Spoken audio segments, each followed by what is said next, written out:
इसी तरह सैयदना इमाम हुसैन रज़ी अल्लाह तआला अन्हु के बारे में उन्होंने बताया कि आप जानते थे जब अपने घर से निकले थे, आप जानते थे कि हम मेरी मंजिल जो है वो करबो बला है, कूफा नहीं है, करबो बला है, जानते थे हुजूर।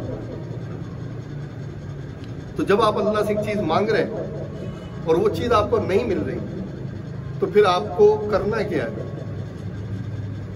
ऐसा जबरदस्त वजीफा बता रहा हूं, अगर आपने पकड़ लिया ना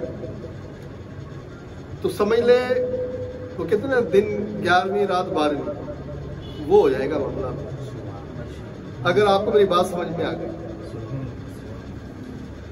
जब आपको लगे ना आप अल्लाह से एक चीज मांग रहे हैं और वो चीज आपको लगे कि अब आपके हाथ से गई, तो ये समझ लीजिएगा आपका इम्तिहान है। अल्लाह ने आपको एक इम्तिहान में मुब्तला कर दिया है। अब फैसला आपके हाथ में, आपने लेना क्या है अल्लाह से। अगर तो अल्लाह आपसे वो चीज लेता है तो यकीन जानिए अल्लाह ताला ने आपके लिए इससे बहुत बड़ा फैसला कर लिया देने के लिए।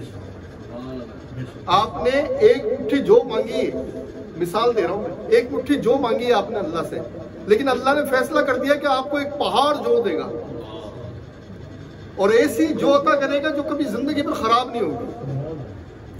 अगर वो एक मुट्ठी आपकी रोक रहा है ना, तो आपको इम्तिहान में डाला। मतलब ये मकसद ये है कि इख्तियार आपके हाथ में।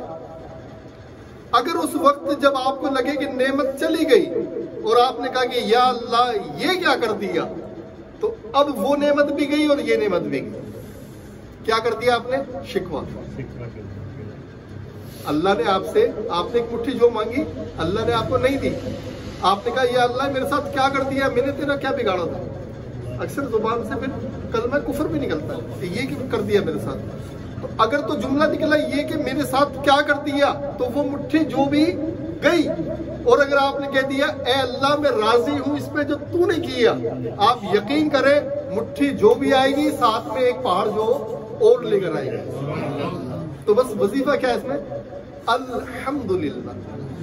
जब भी आपको लगे ना चीज गई हाथ से, तो मेरी इस बात को याद करना उस वक्त में कि चीज जा रही है तो बस कह देना एक दफा या अल्लाह तेरा शुक्र है, अगर इसके जाने में भला है तो मौला हम भी राजी हैं। कह के देखना खुदा की कसम, ऐसा दिल में सुकून उतरेगा ना आपके, कभी जिंदगी में उसका एहसास नहीं हुआ होगा कि ये सुकून भी कोई चीज होती है। ऐसा दिल में सुकून उतरता है।